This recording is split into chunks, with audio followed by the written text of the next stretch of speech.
Bonjour à tous, aujourd'hui nous allons voir une nouvelle relation très importante, il s'agit de la relation puissance, vitesse, incidence.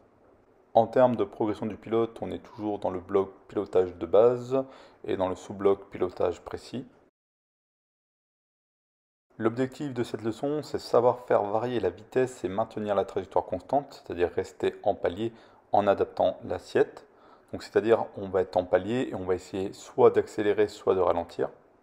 Comme je l'ai dit en début de vidéo, c'est une leçon très importante et très utile car ça va permettre de pouvoir changer de vitesse à la fois à l'arrivée, en tour de piste, mais également s'il y a de l'attente nécessaire, etc. En termes de prérequis et de choses à voir avant la leçon, il y aura l'assiette, la pente et l'incidence, donc les trois angles, revoir tout ce qui est portance, la définition, la formule, etc. et un nouvel instrument de bord, l'altimètre. On va d'abord parler de la définition de l'incidence, mais avant cela, on va revoir les deux angles que l'on a vus précédemment, à savoir l'assiette que l'on a vu à la première leçon. Donc l'assiette, c'est bien l'angle entre l'horizontale et l'axe longitudinal de l'avion.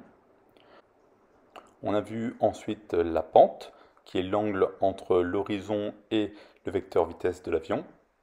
Reste à voir l'incidence. Donc l'incidence, c'est l'angle entre la corde moyenne de l'aile et le vent relatif. Sur la plupart des avions, la corde moyenne de l'aile est confondue avec l'axe longitudinal de l'avion, mais ce n'est pas toujours le cas. Parfois, il peut y avoir une différence de quelques degrés, c'est ce que l'on appelle le calage, donc l'angle que fait la corde moyenne de l'aile avec l'axe longitudinal de l'avion. Donc la suite de la vidéo, je prendrai le cas d'un avion dont la corde moyenne est confondue avec l'axe longitudinal de l'avion.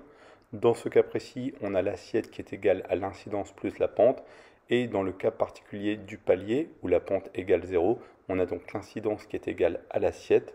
On verra que ça a une importance pour la suite de la vidéo. Petit rappel de mécanique du vol avec la formule de la portance, Fz, donc formule très importante à connaître par cœur. Fz, c'est égal à 1 demi de rho SV carré Cz, donc 1 demi c'est une constante. Rho, c'est la masse volumique de l'air, qui est également constante pour une masse d'air donnée. S, la surface à l'air de l'avion, qui est également constante, si on ne modifie pas la surface de l'avion, c'est-à-dire si on ne sort pas les volets. La vitesse au carré qui, elle, peut varier. Et Cz, le coefficient de portance, qui lui également peut varier. En effet, le coefficient de portance Cz varie en fonction de l'incidence. Comme on le voit sur le graphique, plus l'incidence augmente et plus le coefficient Cz augmente. Cela est vrai jusqu'à un certain point, qui dépend du type d'avion et du profil d'aile, où bien que l'incidence continue d'augmenter, le Cz diminue, l'aile ne peut plus porter, c'est ce que l'on appelle le décrochage, que l'on verra plus tard dans la leçon à la fois sur le vol lent et sur le décrochage.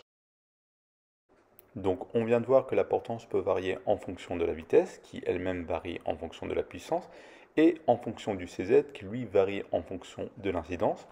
Mais dans la plupart de nos avions, on n'a pas d'instrument de bord qui nous permet de piloter l'incidence. Pas de problème, parce qu'on vient de voir précédemment qu'en palier, l'incidence égale l'assiette, et ça, l'assiette, on sait la piloter, on CF la première leçon. Lorsque l'on est par exemple en palier croisière, on a une certaine portance. Cette portance est fonction principalement de la vitesse, la partie bleue de la flèche, mais également en fonction du CZ, la petite partie rouge de la flèche. Donc on aura une certaine vitesse et le repère pare-brise sur l'horizon. Si maintenant on veut ralentir, c'est-à-dire diminuer la vitesse tout en restant en palier, c'est-à-dire tout en gardant la même portance, on va donc devoir augmenter en contrepartie le CZ et donc l'incidence et donc l'assiette. On voit donc que la vitesse diminue, mais que l'assiette, le repère pare-brise, est maintenant au-dessus de l'horizon. Donc la conclusion de cette petite démonstration, c'est qu'on a la relation approximative suivante. Une variation de 100 tours minute ou de 1 pouce ou de 5% équivaut à une variation approximative de 5 nœuds ou 10 km/h. Alors la méthode pour faire varier la vitesse à trajectoire constante, c'est-à-dire en palier. Donc 1, on va déterminer l'écart de vitesse souhaité. 2, on va calculer le préaffichage de puissance en fonction de la relation précédente. 3, on va afficher la puissance en comptant les effets moteurs. 4, on va faire varier l'assiette pour maintenir le palier. Donc on va faire une incrémentation d'assiette de demi-degré par demi-degré. 5, on va attendre que la vitesse se stabilise et ensuite on va compenser puis vérifier si la vitesse est bonne, c'est bon, sinon on repart à l'étape 1. Alors, petite démonstration et cas pratique. Donc là, je suis en palier à environ 3700 pieds. Je vole actuellement à 115 nœuds et je veux ralentir tout en restant en palier à 90 nœuds. Donc je vais appliquer la méthode vue précédemment. 1. Je calcule le delta de vitesse, 115 moins 90 nœuds égale 25 nœuds. 2. Je calcule le préaffichage de puissance associé, donc en utilisant la relation vue précédemment. Donc ici, on est en pression d'admission, on a vu que 1 pouce égale plus ou moins 5 nœuds, donc pour 25 nœuds, petit produit en croix, on va avoir une réduction de 5 pouces. Donc 3, je réduis la pression d'admission de 5 pouces tout en contrôlant les effets moteurs. Je vois que la vitesse commence à diminuer. Afin de ne pas descendre et de garder le palier, donc je fais une variation d'assiette à cabré légère, donc demi-degré par demi-degré. Et suite à ça, donc la vitesse continue de diminuer jusqu'à se stabiliser. Lorsqu'elle s'est stabilisée, je compense. Je vérifie, donc dans le cas de figure, j'ai bien mes 90 nœuds, donc c'est bon. Concernant le circuit visuel, ce dernier reste toujours centré sur le repère pare-brise. Donc 1, on regarde à l'extérieur son repère pare-brise pour faire sa variation d'assiette demi-degré par demi-degré. 2, on regarde l'altimètre pour s'assurer qu'on reste bien en palier. On peut également regarder le variomètre pour s'assurer qu'on ne descend pas et qu'on ne monte pas. 3, on va regarder l'anémomètre pour surveiller la variation de vitesse et attendre que cette dernière se stabilise. Donc attention, on ne pilote pas la vitesse grâce à l'anémomètre, mais bien grâce au repère pare-brise en utilisant la méthode décrite précédente. Donc c'est-à-dire qu'on ne reste pas bloqué sur l'anémomètre en essayant de piloter une vitesse en fonction de l'aiguille de l'anémomètre. Alors on a vu précédemment la méthode et un exemple pour ralentir en étant en palier. Il faut savoir que pour accélérer tout en restant en palier, c'est la même méthode mais dans le sens inverse. On a vu également que la méthode demande du temps, il y a une certaine inertie, ce n'est pas instantané. Il existe cependant des méthodes pour accélérer ou décélérer de façon rapide. Donc dans le cas d'une décélération rapide, on va préafficher une puissance inférieure à la puissance calculée. Et dès qu'on arrivera entre 5 et 10 km/h à la vitesse cible, on appliquera le préaffichage calculé. Donc dans le cas d'une accélération rapide, on va directement afficher la puissance de montée et lorsque la vitesse cible sera atteinte, on appliquera le préaffichage calculé précédemment. Alors voilà ici quelques erreurs fréquentes que vous pourriez commettre. Donc modifier la puissance dans le mauvais sens ou faire le calcul de préaffichage dans le mauvais sens, ça paraît bête mais ça peut arriver.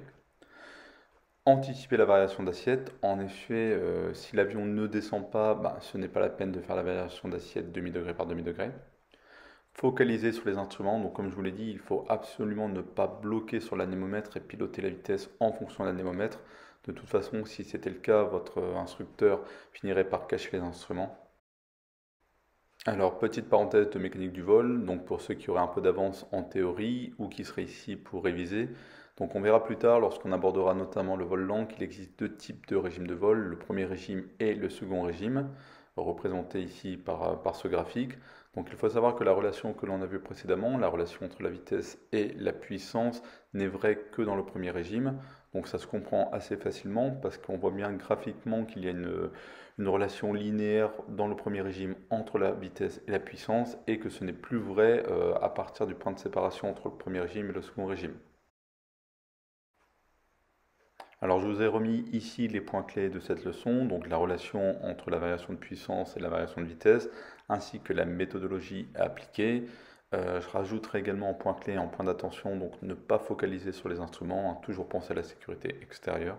Voilà qui termine cette leçon, donc la prochaine fois on parlera du cap et du contrôle du cap. Donc il faudra réviser pour cette leçon les deux instruments de bord suivants, le compas et le directionnel.